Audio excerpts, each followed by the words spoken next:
ವಾಹಿನಿಗೆ ಸ್ವಾಗತ. ಮಹಾರಾಷ್ಟ್ರ ಜನತೆಗೆ ನಾನು ಹೃತ್ಪೂರ್ವಕ ಧನ್ಯವಾದ ಹೇಳ್ತೀನಿ. ಫಡ್ನವೀಸ್ ಅವರನ್ನ ಅಪಮಾನ ಮಾಡಿ ಕೆಳಗೆ ಇಳಿಸಿದ್ರು, ಆದರೆ ಮತ್ತೆ ಫಡ್ನವೀಸ್ ಅಧಿಕಾರ ಸ್ವೀಕರಿಸಿದ್ದಾರೆ ಎಂದು ಮಾಜಿ ಸಚಿವ ರಮೇಶ್ ಜಾರಕಿಹೊಳಿ ಖುಷಿ ವ್ಯಕ್ತಪಡಿಸಿದ್ದಾರೆ. ಬೆಳಗಾವಿ ಸಾಂಬ್ರಾ ವಿಮಾನದಲ್ಲಿ ಮಾಧ್ಯಮಗಳ ಜೊತೆ ಮಹಾರಾಷ್ಟ್ರದಲ್ಲಿ ದೇವೇಂದ್ರ ಫಡ್ನವೀಸ್ ಸಿಎಂ ಆಗಿ ಪ್ರಮಾಣ ವಚನ ಸ್ವೀಕರಿಸಿರುವ ವಿಚಾರವಾಗಿ ಮಾತನಾಡಿದರು. ನಾನು ಸಮುದ್ರ ಇದ್ದ ಹಾಗೆ, ವಾಪಸ್ ಹೋಗೋದು ಗೊತ್ತು, ರಭಸದಿಂದ ಬರೋದು ಗೊತ್ತು ಅಂತ ಹೇಳಿದ್ರು. ಸಮುದ್ರದ ಬಳಿ ಮನೆ ಕಟ್ಬೇಡಿ ಅಂತ ಹೇಳಿದ್ರು. ಅದೇ ರೀತಿಯಲ್ಲಿ ಬಂದು ಫಡ್ನವೀಸ್ ಅಧಿಕಾರ ಸ್ವೀಕಾರ ಮಾಡಿದ್ದಾರೆ. ರಾಜ್ಯದಲ್ಲಿಯೂ ಮುಂದಿನ ಸಲ ಸ್ಪಷ್ಟ ಬಹುಮತದಿಂದ ಬಿಜೆಪಿ ಅಧಿಕಾರಕ್ಕೆ ಬರುತ್ತೆ ಅಂತ ಹೇಳಿದ್ದಾರೆ. ಇನ್ನು ಕಾಂಗ್ರೆಸ್ನಲ್ಲಿ ಅಧಿಕಾರ ಹಸ್ತಾಂತರ ವಿಚಾರ ಚರ್ಚೆ ಬಗ್ಗೆ ಒಂದು ವಾರದಿಂದ ಮೊದಲಿನ ಸಿದ್ದರಾಮಯ್ಯ ಆಗಿ ಮಾತನಾಡುತ್ತಿದ್ದಾರೆ.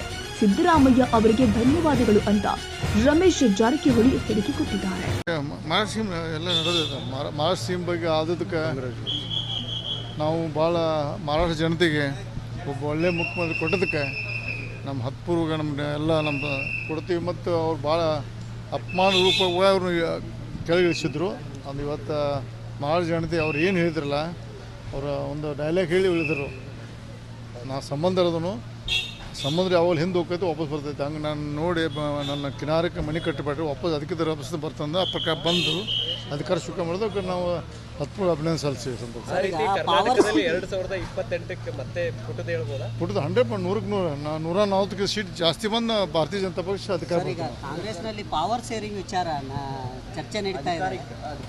ಅಧಿಕಾರ ಹಂಚಿಕೆ ಸೂತ್ರ ನೋಡ್ರಿ, ಕಳೆದ ಒಂದು ವಾರದಿಂದ ಸಿದ್ದರಾಮಯ್ಯ ಅವರು ಮೊದಲನೇ ಸಿದ್ದರಾಮಯ್ಯ ಮಾತಾಡ್ತಾರೆ. ಧನ್ಯವಾದಗಳು. ವಿಜೇಂದ್ರ ಅವರು ಗುಲ್ಬರ್ಗದಿಂದ ಸ್ಟಾರ್ಟ್ ಮಾಡ್ತಾ ಇದ್ದಾರೆ.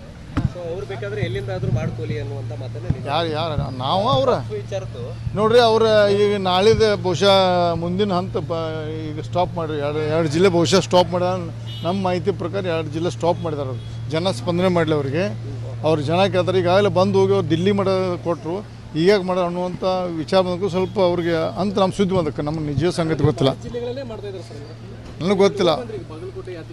ಅವ್ರು ನಮ್ಗೆ ಗೊತ್ತಾಗ ಯಾಕೆ ಮಾಡ್ತಾರೋ ಏನು ಗೊತ್ತಿಲ್ಲ. ಬಟ್ ಏನಾದ್ರು ಪಕ್ಷ ಸಂಘಟನೆ ಒಳ್ಳೇದಾಗಲಿ. ಬಿದ್ದಾರೆ ಸರ್ ಅವರು ಆಲ್ರೆಡಿ ಬೇರೆ ಕಡೆ ಮಾಡಿದ್ರೆ ಓಕೆ ಸರ್. ನೀವು ಹೋದಲ್ಲೇ ಮತ್ತೆ ಜನರನ್ನು ಸೇರಿಸ್ಕೊಂಡು ಅದನ್ನು ನೀವು ಮಾಧ್ಯಮ ಕೇಳಬೇಕು.